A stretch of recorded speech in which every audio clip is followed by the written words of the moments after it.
Hey folks, and welcome to another episode of the Auroville Files. Auroville belongs to nobody in particular, but this is not actually true because Auroville belongs to the trustees and the executives of commercial units. In Auroville, to earn a livelihood, you have to do some kind of a job which is attached to one of these trusts. With this, what happens is automatically most of the Aurovillians are indebted to these trustees because most of their livelihood runs by their own trusts.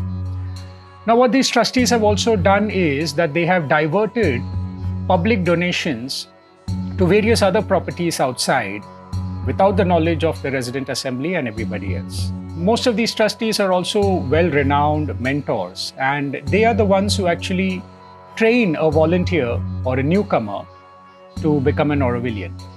As such, the kind of propaganda that has been fed to Aurovillians and volunteers is that to be in Auroville, one has to be selfless, one has to let go of all their personal possessions, and they're supposed to work for Auroville and only for Auroville.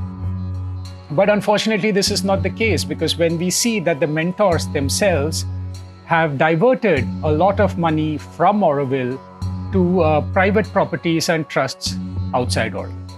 In September 2019, a detailed Enquiry committee report was given by the previous governing board of Auroville.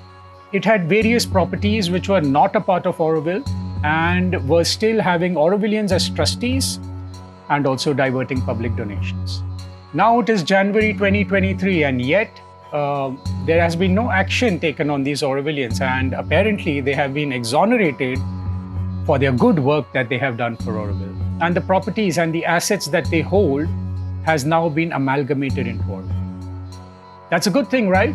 Oh no, but there is a catch, because the trustees still remain the same, which means that after so much of illegal properties have been discovered, these shell trusts have now been amalgamated into Auroville. To make this possible, various glorious campaigns were also given in newspapers to say that this is a beautiful project and it has done wonderful work.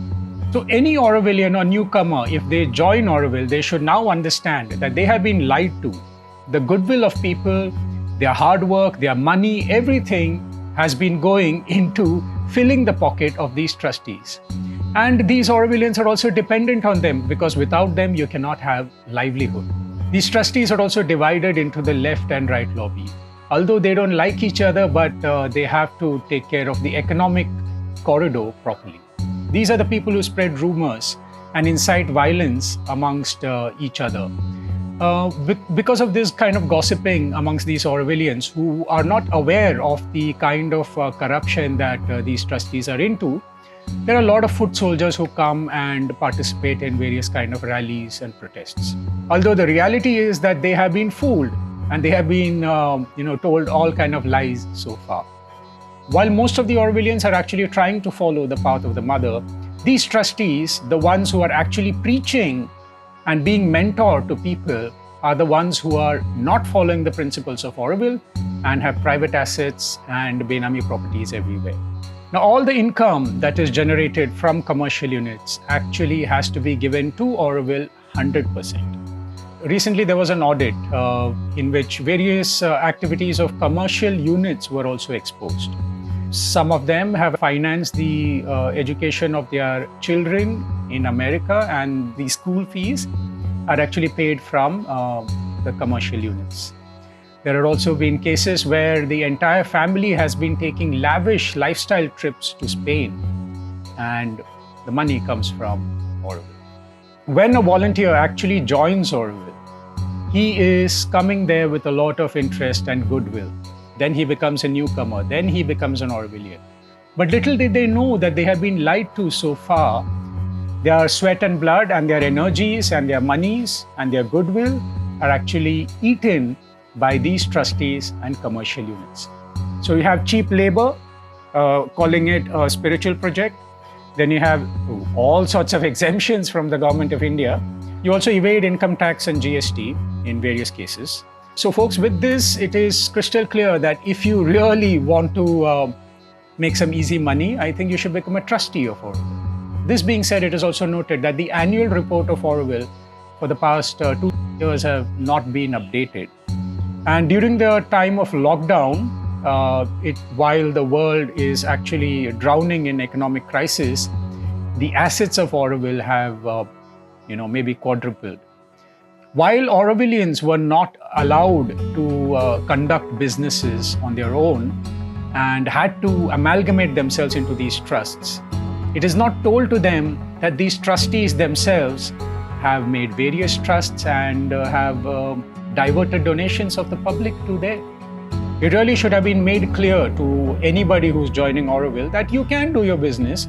If you're an Indian citizen, go ahead, open your proprietorship firm or your trust and conduct business.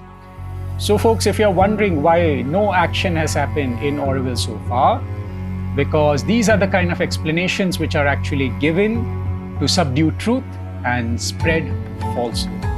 Now, most of the Aurovillians were not aware that these trustees have shell trusts, and you can actually go and open businesses and trusts outside Auroville.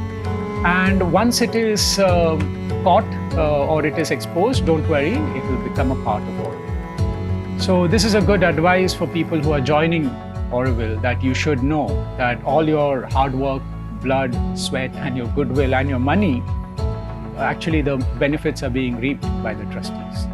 This is Vikram Ram from Auroville Files signing off, and stay tuned for the next episode where we demystify all that is happening in Auroville so that public is aware.